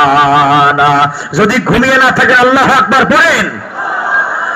জিবরিল আমিন নবীজির সামনে কোরআন শরীফ তেলাওয়াত করে, আল্লাহর নবী মুখস্থের জন্য জিহ্বাকে বারে বারে নাড়াচাড়া করে। আল্লাহ বলেন, রাসূল আপনি জিহ্বা নাড়াচাড়া করবেন না, আপনার দায়িত্ব হলো কোরআনকে মনোযোগ দিয়ে শ্রবণ করা। আপনি যদি মনোযোগ দিয়ে শোনেন, আমি আল্লাহ পাক আপনার কলবের ভিতরে গোটা কোরআনকে জমা করে দেব। সুবহানাল্লাহ। এই জন্য ভাইয়ের আমার, কোরআন আল্লাহ পাক মানুষের কলবে নেওয়ার জন্য অতীব সহজ করে দিয়েছেন। কোরআন এমন একটা কিতাব, এই যে হাফেজ সাহেবরা যখন তেলাওয়াত করে, আলেমরা যখন কোরআনের বক্তব্য দেয়, বিশ্বের ময়দানে এই কোরআন তেলাওয়াত শুনে, কোরআনের বক্তব্য শুনে হাজার হাজার কোটি কোটি মানুষ আল্লাহর কোরআন শোনার দ্বারা কালিমা পড়ে মুসলমান হয়েছে। সাক্ষী দেন, কথা ঠিক কিনা? ইতিহাস প্রমাণ করে, হযরত ওমর রাদিয়াল্লাহু তাআলা আনহু যখন তিনি মুসলমান ছিলেন না, এক ভাইরা তাকান, যখন তিনি মুসলমান ছিলেন না, যখন তিনি আবু জাহেলদের দলের লোক ছিলেন, একদিন মনে মনে সিদ্ধান্ত করলেন, আজকে মুহাম্মদরে কষ্ট দেব যেখানেই পাবো। আল্লাহু ইয়াসিমুকা মিনান নাস, আল্লাহ পাক বলেন, হাবিব কাফেরদের সকল ষড়যন্ত্র থেকে আমি আল্লাহ পাক আপনাকে বাঁচাবো। আল্লাহু আকবার বলেন। ومكروا ومكر الله والله خير الماكرين।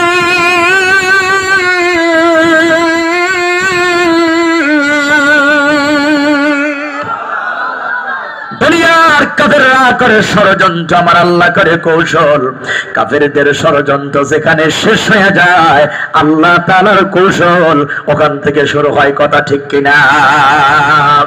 কান খাড়া করে শোনেন, হযরত ওমর বাড়ির থেকে বের হলো, ভিতরে রাগ, প্রচন্ড রাগ। আজকে মুহাম্মদকে যেখানেই পাবো সেখানেই দমন করব। আবার নবীরে খোঁজা আরম্ভ করে দিল। খুঁজতে খুঁজতে পেয়ে গেল হেরেম শরীফের ভিতরে। ওমর লক্ষ্য করে দেখে আল্লাহর নবী দাঁড়িয়ে দাঁড়িয়ে নামাজ আদায় করে, আর নামাজের ভিতরে সূরা হাক্কা নবীজি তেলাওয়াত করে। হযরত ওমর চিন্তা করলেন, এখনই কিছু বলবো না, আগে নামাজ শেষ হয়ে যাক। আগে আগে আমরা কইলেই তো দোষ। ওমরের মতো যখন তিনি কুফরি হালতে ছিল, তখনও তিনি নামাজকে শ্রদ্ধা করলেন। আর ভারতের মোদি কসাইয়ের বাচ্চা কসাই তার সন্ত্রাস বাহিনী দিয়া তখনই গুলি করে মুসলমানদেরকে, যখন মুসলমান নামাজের সিজদাতে যায়।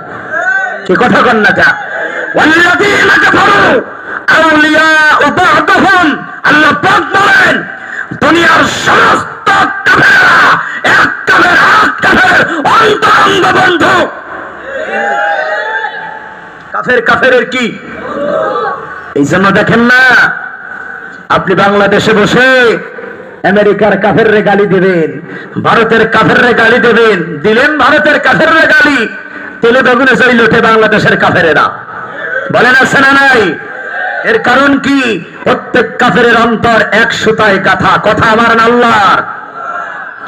হযরত ওমর বললেন, নামাজ শেষ হোক, তারপরে ফাইসালা করা হবে। ইয়াংরা আমার দিকে তাকাও। আল্লাহর নবী নামাজে তেলাওয়াত করতেছেন। হযরত ওমর পিছনে দাঁড়িয়ে দাঁড়িয়ে চিন্তা করে, এত সুন্দর ছন্দে ছন্দে গাথা এ কোরআন তো শুনতেই মজা লাগে। মক্কার মানুষেরা বলেছিল, মুহাম্মদ কবি। আসলে কবি যদি না হয়, কোরআন এত সুন্দর করে মিলায়া মিলায়া পড়ে কেমনে? আমি আপনাদের কাছে জানতে চাই, বুঝে থাকলে বলেন, আমার নবী কি কবি ছিল? বলেন না, কবি ছিল? কেহ তোমায় পাগল বলে, কেহ বা বলে কবি জাদুকার। আল্লাহর কোরআন সাক্ষী দেয়, সত্যি তুমি পয়গম্বর। উম্মতেরা মুহাব্বতে কন্যা সুবহানাল্লাহ। নবীজি তেলাওয়াত করে ওমর ফারুক মনোযোগ দিয়ে শুনতেছে, আর ওমর ফারুক মনে মনে চিন্তা করে।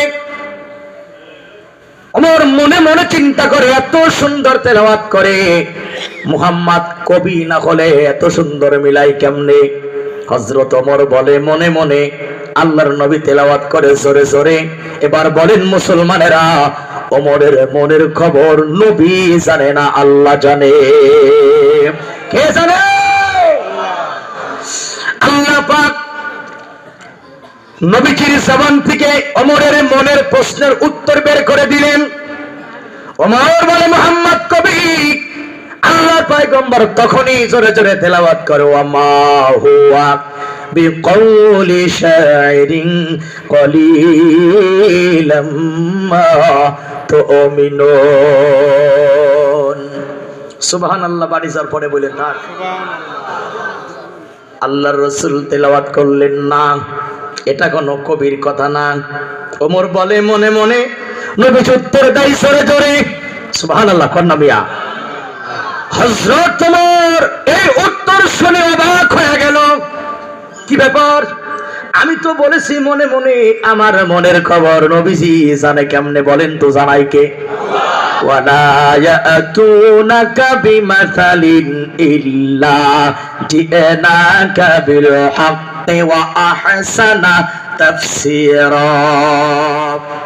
কাফেররা হাজার রকম প্রশ্ন করে নবীরে, আল্লাহর নবী উত্তর দেন না। আল্লাহ বলেন, আমি উত্তম ব্যাখ্যার দ্বারা, সুন্দর উদাহরণের দ্বারা কাফেরদের সব প্রশ্নের জবাব আমি আল্লাহ পাক ওহির মাধ্যমে নবীরে জানাইছি। কথা ঠিক কিনা? ওমর ফারুক অবাক হয়ে গেল। বলেছি মনে মনে, মনের খবর নবীজি জানে কেমনে? এই কথা যখন ওমর ফারুক মনে মনে বলে, যেহেতু মুহাম্মদ আমার মনের কথা জানে, তাইলে মনে হয় মুহাম্মদ গণনা করেছে। মুহাম্মদ গণক। আসলে কি গণক? যখন বলেছে গণক, আল্লাহ পাক রাসূলের জবান দিয়ে বের করে দিলেন, ওয়ালা বিকাউলি কাহিনিন কালিলাম মা তাযাক্কারুন। কি মজার কথা! আল্লাহু আকবার। খন্ডা মিয়া নবীজি তেলাওয়াত করেন না, এটা কোন গণকের কথাও নয়। তোমরা কম মানুষই অনুধাবন করতে পারো। হযরত ওমর হতভম্ব হয়ে যাচ্ছে। আমি মনে মনে যা বলি, মুহাম্মদ তার জবাব দেয় কেমনে? আল্লাহু আকবার। কইরা ওমর বলে, যেহেতু আমার মনের সব খবর মুহাম্মদ জানে, তাইলে মনে হয় কোন জিন জাতিরা মুহাম্মাদের কাছে কথাগুলো ট্রান্সফার করে দেয়। নবীজি তেলাওয়াত করলেন, তাওয়াজিলাম মির রাব্বিল আলামিন।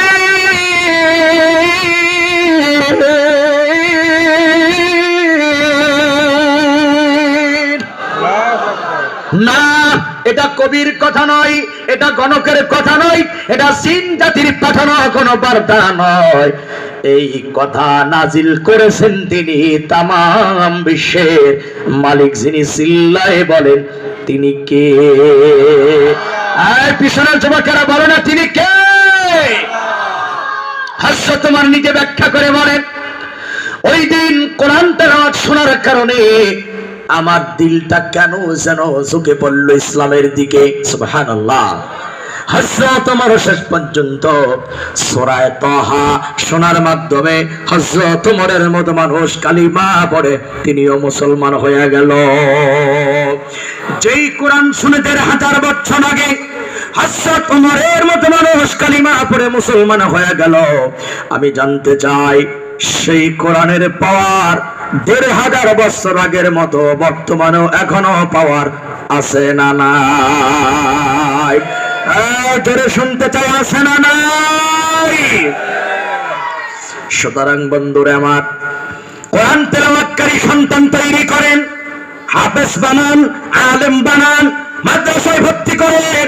ঠকবেন না, ঠকবেন না। হাসরের ময়দানে আপনার আলেম সন্তান আপনারে ফেলে যাবে না। একজন হাফেজ যদি কম পক্ষে 10 জনকে সুপারিশ করে জান্নাতে নেয়, আলেম তো অগণিত নিয়ে যাবে। এই জন্য সন্তানদেরকে প্রাথমিক শিক্ষা মাদ্রাসায় দিয়া পড়াইতে তৈরি আছি কারা কারা? আর একটা বার মালিকরে হাতগুলা দেখায়া দাও। আল্লাহ, বারবার তোমার বান্দাদের কষ্ট দিচ্ছি, হাতগুলো কবুল করো। আরো সরে বলি আমিন।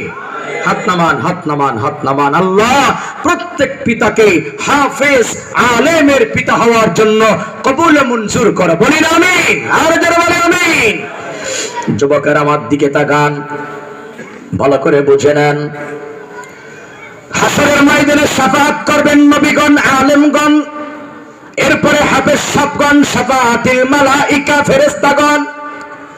এইবার একটা শক্ত পয়েন্ট, শাফাআত পাবে না দুই শ্রেণীর মানুষ। কয় শ্রেণী? কয় শ্রেণী? এক নাম্বার যারা মুশরিক, যারা শিরিক করে, এরা শাফাআত পাবে না। দুই নাম্বার শাফাআত পাবে না যারা আল্লাহর আইন মুছে দিয়া, ভালো করে বসেন, যারা ইসলামের বিধিবিধানকে মুছে মানুষের তৈরি করা রাষ্ট্রে পরিচালনা করে, জনগণের ঘাড়ে চালায় দেয়, এই কুফরি যারা করে তারাও হাসরে মাঠে শাফাআত পাবে না। ওয়া মান ইউশরিক বিল্লাহ ফাকাদ হারামাল্লাহু আলাইহিল জান্নাহ ওয়া মাওয়াহুন নার ওয়া মা লিজ-জালিমিনা মিন আনসার। বলে যারা মুশরিক, যারা শিরক করে মারা গেল, তওবা করে নাই, হাসরের মাঠে তাদের জায়গা হবে জাহান্নামে, তারা জান্নাতে ঢুকতে পারবে না। আর তারা কোনো সাহায্যকারী, বন্ধু, সুপারিশকারী মুশরিকদের কবলে জুটবে না। কথাকার বলেন না, কথাকার? এই জন্য শিরিক করা যাবে না, এই জন্য কুফরি করা যাবে না। সুতরাং হাসরের ময়দান থেকে যাদেরকে জাহান্নামে নিক্ষেপ করা হবে, তাকাদু তামাইয়াসু মিনাল গায়জি কুল্লামা উলকিয়া ফিহা ফাওজুন সাআলাহুম খাযানাতুহা আলাম জাআতিকুম নাযীর। যখন কোন দলকে জাহান্নামে নিক্ষেপ করা হবে, আমরা কোথায় যেতে চাই? জাহান্নামে। যারা কথা কন না তাদের জাহান্নামে যারা আগ্রহ আছে, তাই তো? আমরা কোথায় যেতে চাই?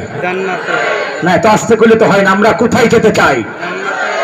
এবার শোনেন, পিছনের ইয়াংরা তোমাদের ভালো দেখা যায় না, কথাগুলো ভালো করে শোনো।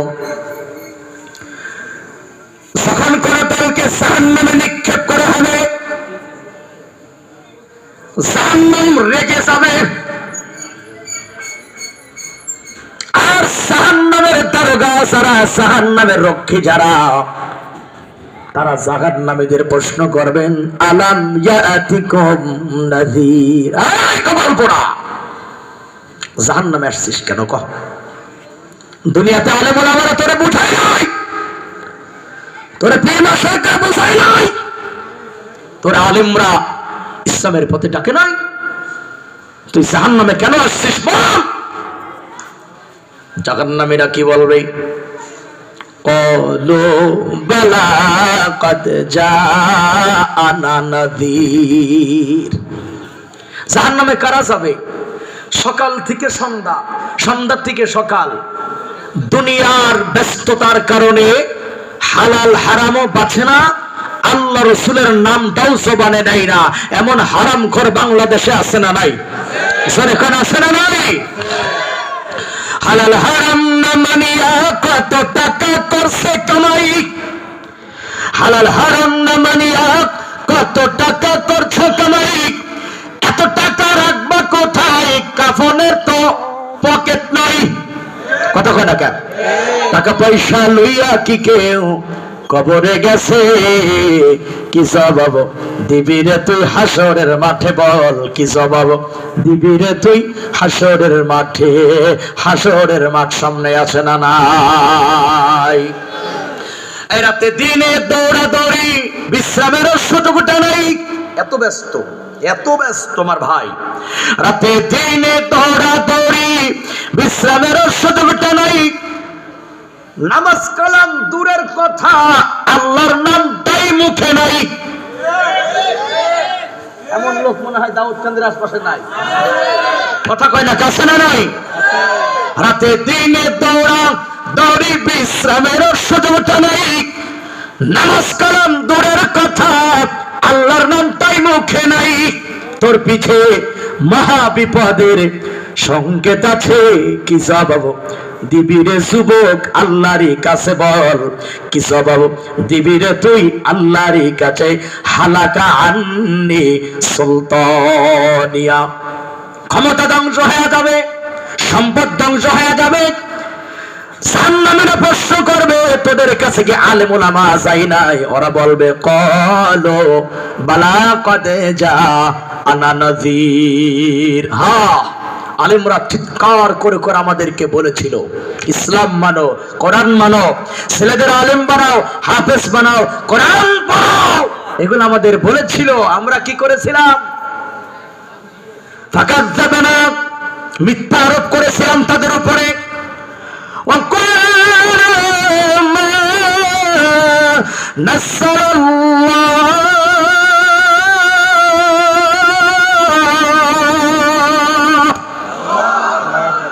কথাগুলো মিলান মিলান মিলান। জাহান্নামীরা বলবে, যখন আমাদেরকে ডাকা হতো ইসলামের পথে, আমরা ঘাড় পাকা করে বসে থাকতাম আর আমরা বলতাম, হুজুর তোমরা যা বলো আল্লাহ সবকিছুই নাজিল করে নাই। আমি আপনাদের কাছে জানতে চাই, আলেমরা যা বলে আলেমদের বাপের কথা না আল্লাহর কথা? বলেন কার কথা বলে? কার কথা বলে? ওরা আলেমদেরকে গালিগালাজ করতো। বর্তমানে তো আলেমদের গালি দেওয়ার লোক নাই বাংলাদেশে। এবার ভাই এই কোন দিক যায় আছে? আমার দিক যায়। বলেন এই সোনার আলেমদেরকে গালিগালাজ করার মতো মানুষ বাংলাদেশে আছে না নাই? এবার একটা তথ্য দিয়ে যায়, মলম লাগাবো কত, শরীরের সব জায়গায় তো ক্ষত, ঠিক কিনা বলেন? এক রাতে আর কত কথা কোয়া যায়?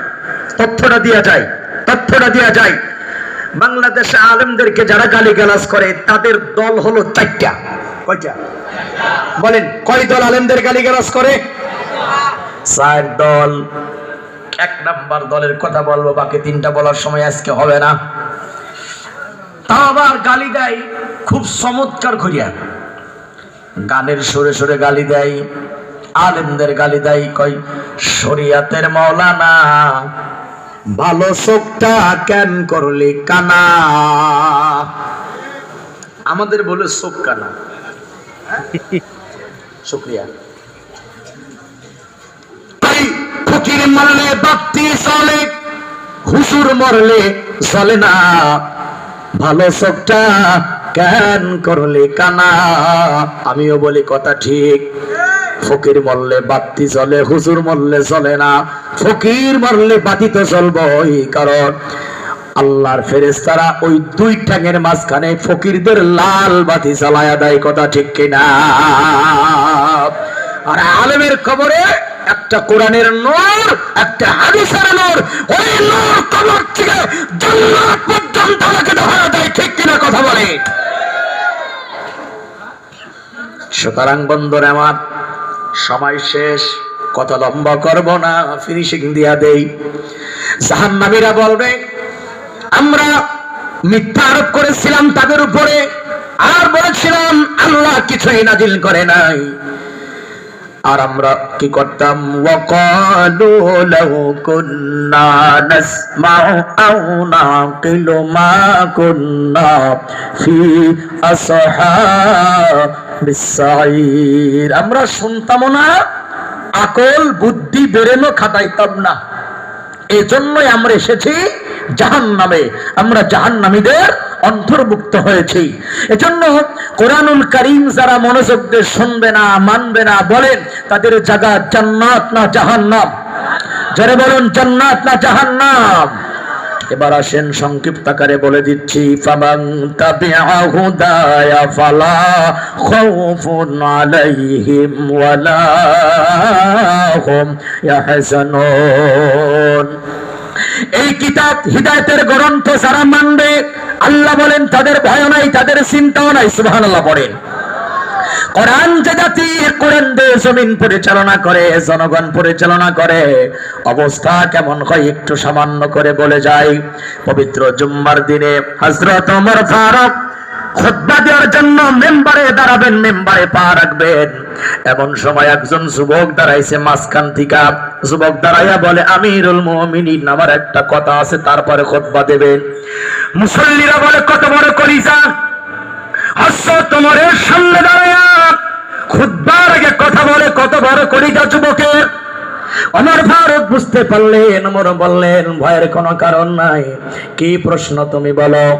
যুবক বলে আমার প্রশ্ন হলো বাইতুল মাল থেকে আমরা সকলে কাপড় পেয়েছি, এক পিস করে কাপড় পাইলাম, আপনি পাইছেন, আমিও পাইলাম, অন্যরাও পাইছে, সব কাপড়ের মাপ একই সমান।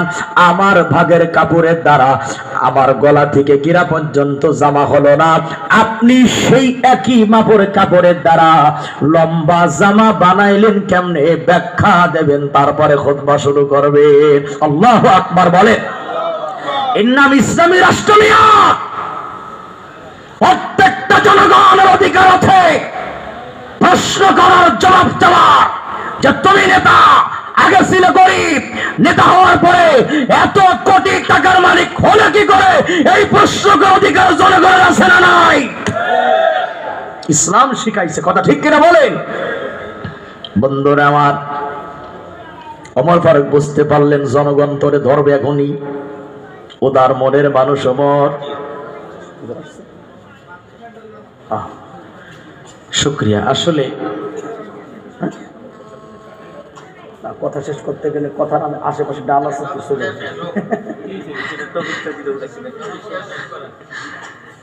না, আসলে সবার হক আছে কথা বলার, কথা শোনার। আমি অনেক কথা বলে ফেলাইছি, লম্বা সময় হয়েছে। আলহামদুলিল্লাহ পড়েন, আলহামদুলিল্লাহ পড়েন, আলহামদুলিল্লাহ। কথার পৃষ্ঠে তো কথা আসে। আমি এ বিষয়টা টানতে গেলে একটু সময় লাগবে, এজন্য আমি ক্ষমা প্রার্থী।